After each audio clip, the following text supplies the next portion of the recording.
Hello students आज हम अपना कंटिन्यू करेंगे मैनेजमेंट अकाउंटिंग का chapter absorption costing versus variable costing. अभी तक मैंने आपको इसकी 3 क्लासेस के अंदर कुछ क्वेश्चंस करा दिए हैं। आज उसके आगे के क्वेश्चनों को हम लोग करते हैं कंटिन्यू। लास्ट क्लास में जो मैंने आपको क्वेश्चन कराया था वो प्रॉब्लम नंबर 2.4 थी। आज हम करेंगे प्रॉब्लम नंबर 2.5। देखते हैं। देखिए यहाँ पर पहले मैं आपको दिखा देता हूं, ये क्वेश्चन सीए इंटर में आ चुका है, बट कोई ऐसी बात नहीं है, हम इस क्वेश्चन को कर सकते हैं, तो हम वही कर रहे हैं। XYZ limited has a production capacity of 2 lakh units per year. ये मेरी प्रोडक्शन कैपेसिटी है। एक्चुअली प्रोडक्शन कैपेसिटी का मतलब होता है ये इतना मैं कर सकता हूं, लेकिन हमें प्रोडक्शन से नहीं नॉर्मल कैपेसिटी की जरूरत होती है। हमें दे रखा है नॉर्मल कैपेसिटी कितनी है। Normal capacity utilisation is reckoned as 90%। हमारी जो नॉर्मल कैपेसिटी है वो है 90%। रेकन्ड का मतलब होता है मानना। तो इस 2 लाख का 90% ही मैं मानता हूं कि मेरी नॉर्मल कैपेसिटी है। तो वो कितनी हो गई? 2 लाख का 90% हो गया 1,80,000 units. Standard variable production cost का मतलब हो गया that is factory cost. Variable factory cost है 11 के according. Fixed cost are 3,60,000 per year, और जो फिक्स्ड कॉस्ट है वो कितनी है? 3,60,000 है। ये मेंशन नहीं है कि ये फैक्ट्री की है या सेलिंग की है। तो अभी हम बात फैक्ट्री की कर रहे हैं, तो फैक्ट्री की ही मानेंगे, याद रखना। Variable selling cost are 3 per unit and fixed selling cost 2,70,000। यहां पे साफ साफ मेंशन है फिक्स्ड सेलिंग कॉस्ट। अगर ये फिक्स्ड सेलिंग कॉस्ट ये वाली है, तो जो ये वाली फिक्स्ड कॉस्ट है ये मेरी फैक्ट्री की ही होगी। अब तो ये श्योर हो चुका है। सेलिंग प्राइस दे रखा है 20 के अकॉर्डिंग। इसके बाद दे रखा है in the year just ended on 30th June 2019, the production was 1,60,000 units and sale 1,50,000 units. अब देखिए जो मेरी नॉर्मल कैपेसिटी तो जो ये वाली थी वो थी 90% ऑफ 2 लाख, तो मतलब 1,80,000 यूनिट्स थी मेरी नॉर्मल कैपेसिटी, लेकिन मैंने प्रोडक्शन किया है सिर्फ 1,60,000 यूनिट्स का। इसका मतलब ये हो गया अंडर ऑब्जर्प्शन। ठीक है, कितना? 20,000 यूनिट से। और जब मेरा अंडर ऑब्जर्प्शन होता है तो उस केस में हम करते हैं एडजस्टमेंट के टाइम पे प्लस। याद रखना, अंडर ऑब्जर्प्शन में प्लस, ओवर ऑब्जर्प्शन में माइनस। यही मैंने आपको बताया था जब फॉर्मेट कराया था। अब 1,60,000 यूनिट्स मैंने प्रोड्यूस करी है, 1,50,000 मैंने बेची हैं। क्लोजिंग इन्वेंट्री दे रखा है मुझे 20,000 यूनिट्स का। तो इसकी हेल्प से 1, 2 और 3, इन तीनों की हेल्प से मैं निकाल लूंगा opening inventory of finish goods.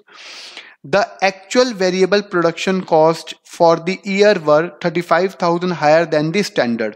जो एक्चुअल वेरिएबल कॉस्ट आई है वो 35,000 ज्यादा आई है।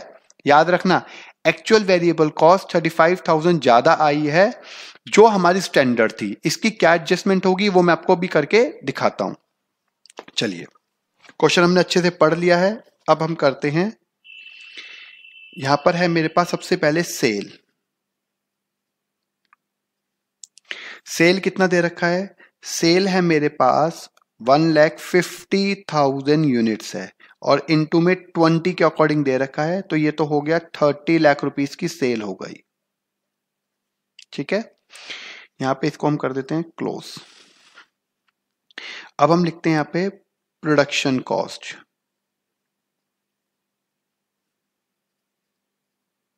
प्रोडक्शन कॉस्ट में हम लिखेंगे सबसे पहले वेरिएबल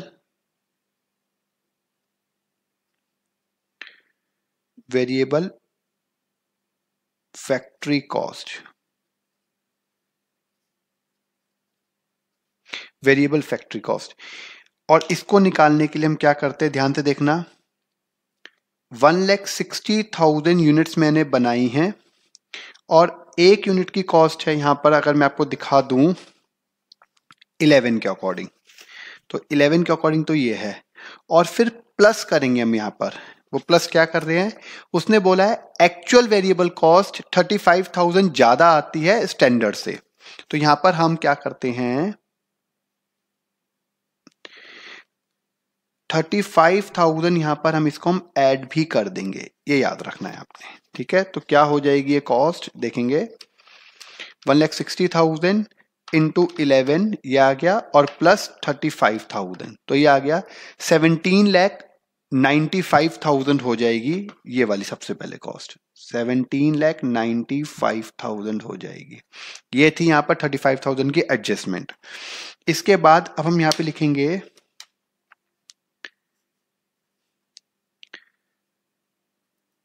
फिक्स्ड फैक्ट्री कॉस्ट। अब फिक्स्ड फैक्ट्री कॉस्ट के लिए पहले छोटा सा मुझे बनाना पड़ेगा वर्किंग नोट। अब पहले मैं इसका जरा वर्किंग नोट बता देता हूं आपको, वो देखते हैं। देखिए क्या दे रखा है, मेरी कैपेसिटी कितनी है, नॉर्मल कैपेसिटी 2 लाख का 90%। तो हम यहां पे सबसे पहले लिखते हैं नॉर्मल कैपेसिटी, वो हो गया 2 लाख का 90%, तो ये आ जाएगा 1,80,000 यूनिट्स आ गया। ठीक है, और factory fixed cost for normal capacity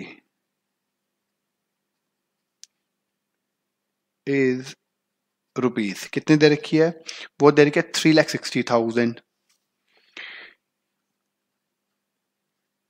अगर मैं बात करूं इस कॉस्ट को पर यूनिट निकालने की, तो क्या हो जाएगा 3,60,000 डिवाइडेड बाय 1,80,000, तो इसका मतलब यहां पर आ गया 2 रुपीज के अकॉर्डिंग आ गया। एक यूनिट के अकॉर्डिंग अगर मैं निकालू कॉस्ट फैक्ट्री की फिक्स्ड कॉस्ट, तो 2 रुपए के अकॉर्डिंग आ गई। और मैंने यहाँ पे प्रोडक्शन कितना किया है, प्रोडक्शन मैंने किया है 1,60,000 यूनिट्स, तो इनटू में 2 के अकॉर्डिंग ये आ जाएगा 3,20,000 यूनिट्स, ये आ गया। तो इसको हम लिख देंगे कॉस्ट ऑफ प्रोडक्शन, ये याद रखना, ये आ गया कॉस्ट ऑफ प्रोडक्शन। कितना हो जाएगा ये, दिस प्लस 3,20,000, तो आ गया 21,15,000 आ गया, 21,15,000 ये आ गया। आई थिंक तो यहां तक आपको क्लियर हो गया होगा। अब एज पर दी फॉर्मेट अगर हम बात करते हैं, हमें चाहिए होता है इसके बाद opening stock of finish goods. अब हम उसकी बात करते हैं, जरा देखेंगे। इसके बाद इसमें हम ऐड कर देंगे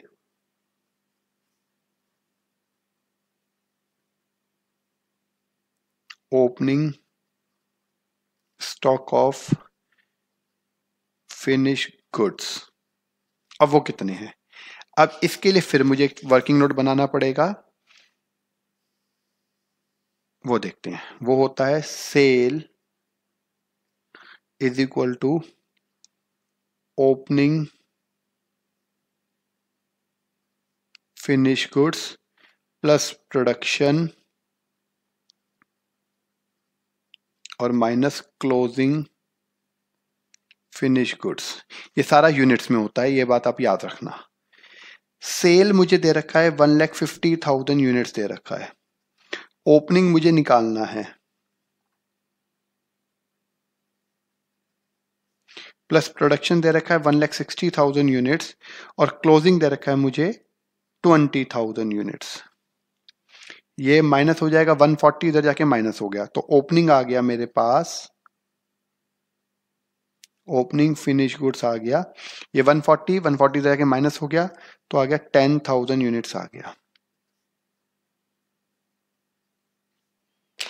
ये आ गया।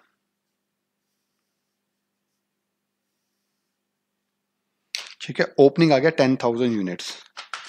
चलिए यहां पे लिखते हैं 10,000 यूनिट्स आ गया, इनटू में कितने के अकॉर्डिंग, फॉर्मेट में आप देखें अगर, तो वो हम क्या लिखते हैं फॉर्मेट के according, value at cost of previous period production, इस कॉस्ट के अकॉर्डिंग। मैंने हमेशा बताया है आपको बार बार, इस कॉस्ट के अकॉर्डिंग। अब वो क्या है जरा वो दिखला देता हूं मैं आपको। यहां पर कॉस्ट है 11 के अकॉर्डिंग, यहां पर है 2 के अकॉर्डिंग। ये जो 35,000 की एडजस्टमेंट है इसको नहीं लेंगे, क्योंकि ये हमें बाद में दे रखी है एडजस्टमेंट के रूप में। जो हमारा एस्टिमेशन है वो हमारा 11 और 2 के अकॉर्डिंग है, तो हम यहां पे लेंगे सिर्फ इन दो के अकॉर्डिंग 13। ठीक है, यस, यहां पे भी दिखला देता हूं मैं आपको। 10,000 इंटू 13 के अकॉर्डिंग ही लेंगे, ठीक है ना। तो 1,30,000, 1,30,000। इस एडजस्टमेंट को हमें फिनिश गुड्स की वैल्यू निकालते हुए इग्नोर कर जाएंगे हम। अब यहां पर यह आएगा goods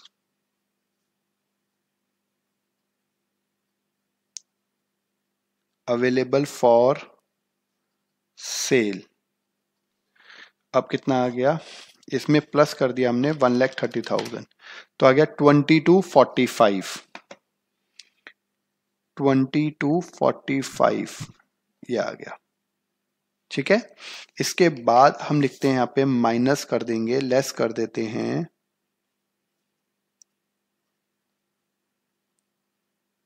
closing stock of finish goods, closing stock of finish goods. अब closing stock of finish goods हमें साफ साफ मेंशन है, यूनिट्स तो 20,000 है, ये रही। ठीक है, यूनिट्स तो मुझे पता है कि 20,000 है, इनटू में एक की प्राइस कितना है वो यहां से माइनस कर देंगे। देखिए जरा, अब इसके लिए हम लगाते हैं अपना फॉर्मूला जो हम हमेशा ही लगाते हैं, closing stock of finish goods, ये पर यूनिट में निकालते हैं। फॉर्मूला होता है cost of production divided by number of units produced. तो कॉस्ट ऑफ प्रोडक्शन कितना है वो यहां से उठाएंगे। कॉस्ट ऑफ प्रोडक्शन है 2115, यहां पर है 2115 डिवाइडेड बाय, और नंबर ऑफ यूनिट प्रोड्यूस दे रखा है 1,60,000, तो कुछ पॉइंट में आएगा 2115 और डिवाइडेड बाय 1,60,000, तो ये आ गया 13.21875। पूरा लिख लेता हूं, कोई दिक्कत नहीं है। 13.21875 ये आ गया। ठीक है, और ये रेट यहां पे कर देंगे 13.21875 दिस फंक्शन, और इसको मल्टीप्लाई कर दिया 20,000 से, तो ये एग्जैक्ट आ गया 2,64,375। यहां आ जाएगा 2,64,375, ये माइनस कर देंगे। ठीक है, ये माइनस कर देंगे, तब कितना आएगा उसे बोल देंगे हम COGS। अब हम लिखेंगे यहां पर 224,000 224,500 minus 264,375,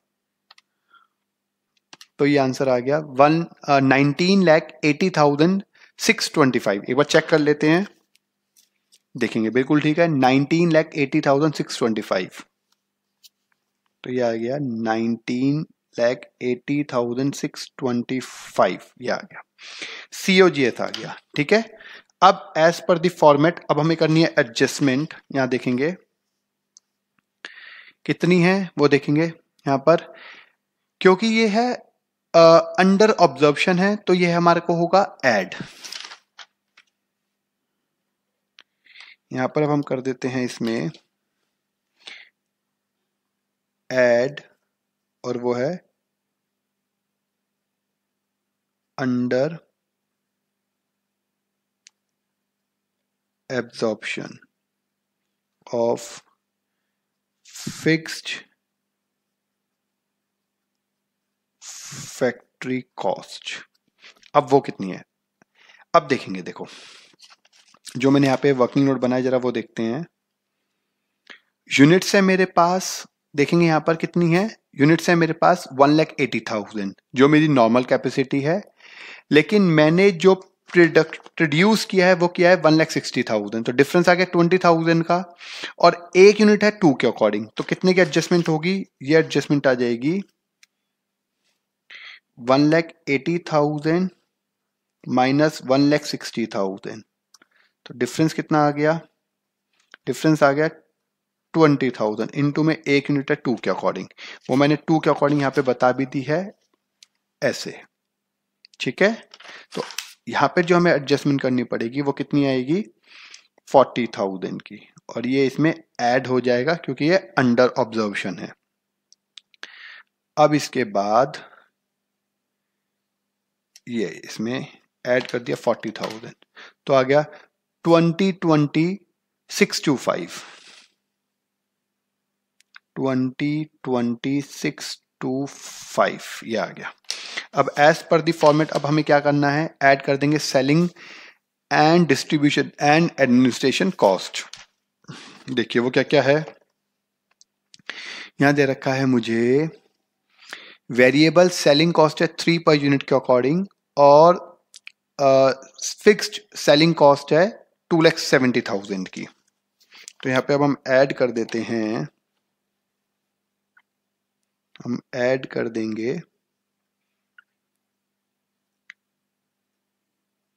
selling cost, selling cost इसके अंदर हमारे पास वेरिएबल भी आएगा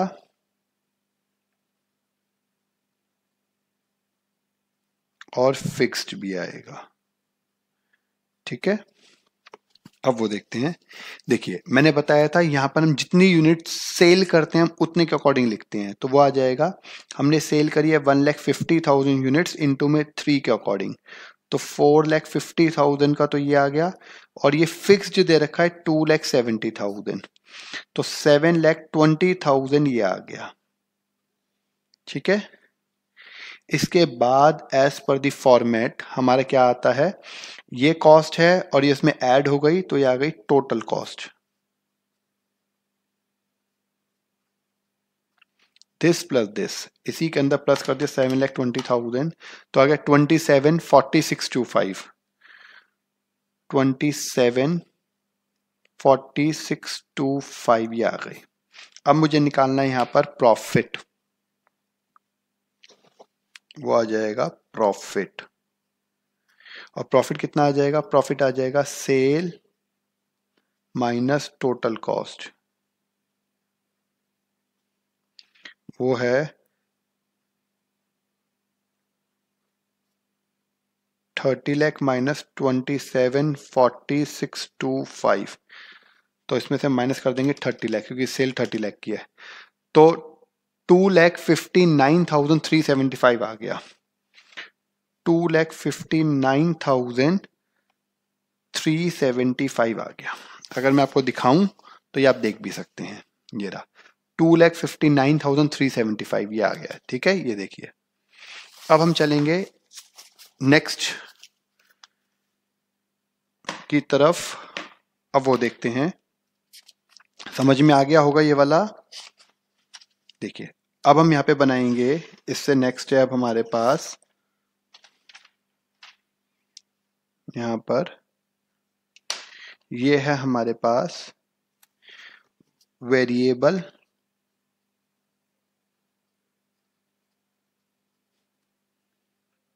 कॉस्टिंग। अच्छा मैं यहाँ पे ना ये लिख देता हूं, ये हमारे पास प्रॉब्लम नंबर है 2.5, ठीक है। देखिए अब इसके बाद क्या कहता है हमारा, अब फॉर्मेट देखेंगे हम अपना, अगर मैं बात करूं तो वेरिएबल का, सबसे पहले सेल, उसके बाद वेरिएबल मैन्युफैक्चरिंग कॉस्ट तक हम लिखते हैं सबसे पहले, और उसके अंदर सिर्फ वेरिएबल लिखेंगे और फिर आ जाएगा कॉस्ट ऑफ प्रोडक्शन। देखिए सबसे पहले आएगा यहां पर हमारे पास सेल, सेल तो मेरे पास 30 लाख रुपीस की ही है, ठीक है, सेल तो 30 लाख रुपीस की ही है। इसको यहां पे कर देते हैं हम क्लोज। फिर हम लिखते हैं variable factory cost, variable factory cost, ठीक है। अब इसके बाद हमारा क्या आएगा, सबसे पहले देखो वेरिएबल फैक्ट्री कॉस्ट में क्या क्या दे रखा है।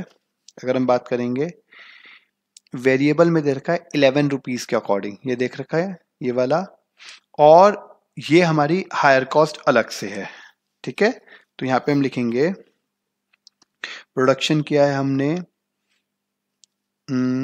यही डायरेक्टली दे रखा है हमारे को, ये तो और तो कोई है नहीं। तो 1,60,000 यूनिट्स हमने प्रोड्यूस की है, इनटू में 11 के अकॉर्डिंग और प्लस 35,000, ये आ गया। तो ये था पहले की तरह 17,95,000 ये था, ठीक है। जैसे यहां पर हमने लिखा था 17,95,000, ठीक है। फिक्स्ड आएगा नहीं, तो यही मेरा हो जाएगा कॉस्ट ऑफ प्रोडक्शन, 17,95,000। आपको मैं एक चीज दिखा देता हूं, एक बार आप फॉर्मेट मत चेंज करना, बट बुक वाले क्या करते हैं, अब देखो उन्होंने क्या करा, यहीं पर वेरिएबल सेलिंग कॉस्ट को ऐड कर दिया है, जबकि यहां पर उनको करना नहीं चाहिए था। क्योंकि फॉर्मेट क्या कहता है, फॉर्मेट कहता है कि आपको वेरिएबल सेलिंग कॉस्ट अगर ऐड करनी है तो आपने करनी है COGS के बाद, बट बुक वाले अपनी चला लेते हैं और उन्होंने ऊपर ही कर दिया, ठीक है ना। मैं एज पर फॉर्मेट ही करूंगा, मैं नीचे ही करूंगा, जो हम हमेशा की तरह करते हैं, ठीक है। हमारा आंसर देखना बिल्कुल मैच करेगा बुक की तरह ही। बुक वालों ने क्या किया है, इसे ही माना तो इसे ही कॉस्ट ऑफ प्रोडक्शन है, क्वेश्चन भी यहीं से सॉल्व किया है, बस इसको नीचे के बदले ऊपर कर दिया। आपको जरूरत नहीं है, आप अपना नीचे जैसे आप करते थे वैसे ही करेंगे, COGS के बाद इस एंट्री को करेंगे आप, ठीक है ना। देखिए अब कॉस्ट ऑफ प्रोडक्शन आ गया, कॉस्ट ऑफ प्रोडक्शन के बाद हम इसमें ऐड कर देते हैं opening stock of finish goods, opening stock of finish goods. अगर मैं बात करूं opening stock of finish goods की, तो वो कितना हो जाएगा, वो देखिए वो है मेरे पास, यहां पे मैंने निकाला था वर्किंग नोट में, opening stock of finish goods है मेरे पास 10,000 यूनिट्स, ये है मेरे पास 10,000 यूनिट्स है इनटू में। क्योंकि फॉर्मेट क्या कहता है, फॉर्मेट कहता है मेरे पास यहां पर भी value at variable cost of previous period production, इन तीनों की जो कॉस्ट होगी उसके अकॉर्डिंग कंसीडर करेंगे। अब यहाँ पे 3 तो है नहीं, यहाँ पे सिर्फ एक है, वो भी 11। 35,000 को कंसीडर नहीं करेंगे, उसका कारण है क्योंकि वो एक्चुअल कॉस्ट में हायर की गई है और हम यहाँ पे एस्टिमेशन की बात करते हैं, तो एस्टिमेशन में कितना है, 11 ही है। तो यहां पर आ गया 1,10,000 आ गया, ये मैं आपको यहां पे दिखा भी देता हूं, 1,10,000, ठीक है। अब इसके बाद आता है गुड्स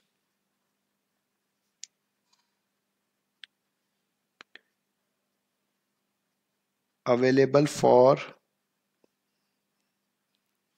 सेल, इसमें ऐड कर दिया तो कितना आ जाएगा, प्लस 1,10,000, तो ये आ गया 19,05,000 आ गया।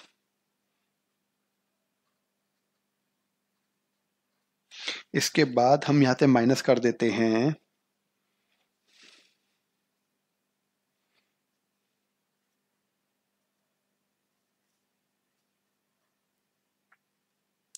Closing stock of finish goods. Units तो मुझे पता है कि 20,000 है, इनटू में पर यूनिट कॉस्ट निकालना पड़ेगा। अब पर यूनिट कॉस्ट निकालने के लिए हम क्या करेंगे, जरा वो देखते हैं। देखिए यहीं पर कर रहा हूं मैं, लेकिन वो किसका, वेरिएबल कॉस्टिंग का।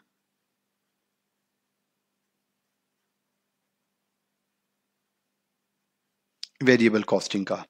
और फॉर्मूला क्या है, cost of production. Cost of production है मेरे पास 17,95,000। 17,95,000 divided by number of unit produce, तो सेम ही है 1,60,000। तो कितने के अकॉर्डिंग आ जाएगा, 17,95,000 डिवाइडेड बाय 1,60,000, तो ये आ गया 11.21875। 11.21875 ये आ गया। और इसको हम मल्टीप्लाई कर देंगे 11.21875 और इसको मल्टीप्लाई कर देते हैं 20,000 से, तो ये आ गया 2,24,375। 2,24,375 ये माइनस कर देंगे। माइनस कर दिया 19,05,000 में से, तो ये आ जाएगा 16,80,625। 16,80,625 और ये आ जाएगा COGS। ये आ गया, ठीक है ना। इसके बाद अब हम इसमें ऐड करते हैं as per the format variable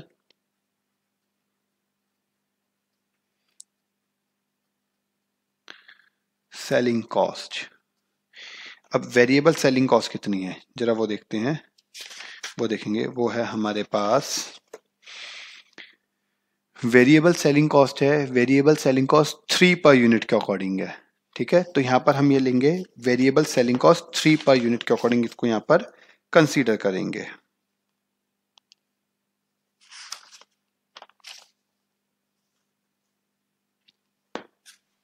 तो मैंने 1,50,000 यूनिट इंटू में 3 के अकॉर्डिंग आ गया 4,50,000 ये आ गया। इसको बोल देंगे टोटल वेरिएबल कॉस्ट। इसमें प्लस कर दिया 4,50,000 हमने, तो आ गया 21,30,625। 21,30,625 ये आ गया, ठीक है। यहां तक मैं आपको दिखा देता हूं, ये हमारे यहां पर 21,30,625 ये आ गया। अब हम इसके बाद निकालते हैं अपना cell minus VC contribution.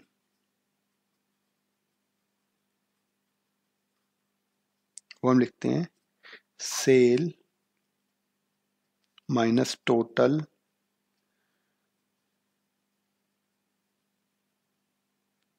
Variable cost. अब वो कितनी है, अगर मैं बात करूंगा, सेल है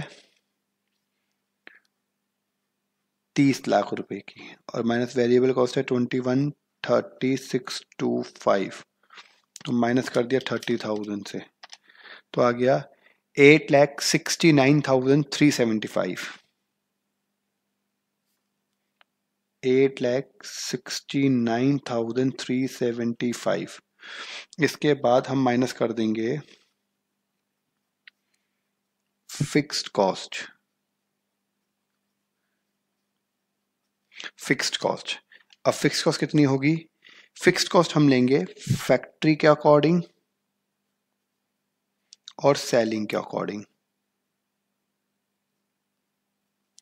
फैक्ट्री के अकॉर्डिंग कितनी है, यहां अगर हम देखें फैक्ट्री के अकॉर्डिंग मुझे दे रखे 3,60,000 और सेलिंग के अकॉर्डिंग दे रखे 2,70,000। ये आ गया 3,60,000 और 2,70,000, तो आ गया 6,30,000 ये आ जाएगा। ये माइनस कर देंगे। अब कंट्रीब्यूशन माइनस फिक्स्ड कॉस्ट आता है हमारा प्रॉफिट, और वो हो जाएगा इसमें से माइनस कर देंगे 630, तो आ गया 239375, ये आंसर आ गया हमारा। ठीक है, अब एक चीज मैं आपको दिखा देता हूं यहां पर, ये वाली जो फिक्स्ड कॉस्ट है ये कितनी है 3,60,000, और आपको मैं यहां पे दिखाता हूं,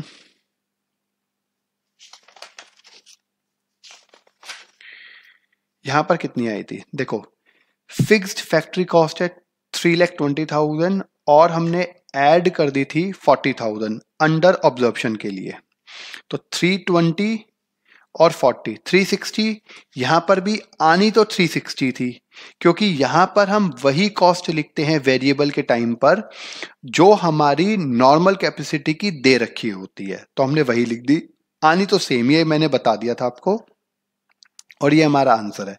अब प्रॉफिट में थोड़ा डिफरेंस आ रहा है दोनों के बीच में, यहाँ पे 2,59,375 है और यहाँ पे 2,39,375 है, 20,000 रुपए का डिफरेंस आ रहा है। उसका रीजन क्या है, उसका रीजन है ये देखेंगे, opening stock of finish goods है देखेंगे 1,30,000 और क्लोजिंग दे रखा है 2,64,375, यहां पर दे रखा है ओपनिंग 1,10,000 और क्लोजिंग दे रखा है 2,24,375। इन दोनों के कारण ये जो क्लोजिंग है ये देखिए और ये जो ओपनिंग है, ओपनिंग और क्लोजिंग के कारण हमारा डिफरेंस आ रहा है प्रॉफिट में। यही उसका आपको जो लास्ट में कंक्लूजन पूछते हैं तो आप यही बोलेंगे कि जस्ट बिकॉज ऑफ ओपनिंग और क्लोजिंग स्टॉक के कारण हमारा डिफरेंस आ रहा है प्रॉफिट्स में। समझ में आ गया होगा। ये देखिए ये क्वेश्चन था हमारा सीए इंटर लेवल का, और मुझे नहीं लगता आपने या मैंने अभी तक जितने भी क्वेश्चन किए हैं उसमें इसमें से कोई भी कुछ चेंज किया है। सारे क्वेश्चन अभी तक हमने सेम ही किए हैं अगर आप देखें तो। ठीक है, आज के लिए यहीं तक करेंगे। नेक्स्ट क्लास में मैं आपको एक दो क्वेश्चन और कराऊंगा। वैसे मैं आपको दिखा देता हूं, इससे जो नेक्स्ट क्वेश्चन है ये वाला, ये क्वेश्चन थोड़ा बड़ा है बट कोई बात नहीं, ये हमारा आया है एमकॉम के अंदर, बट ये नेक्स्ट क्लास में करेंगे हम लोग। ठीक है, चलिए अब मिलते हैं नेक्स्ट क्लास के अंदर इसके आगे के क्वेश्चनों के साथ।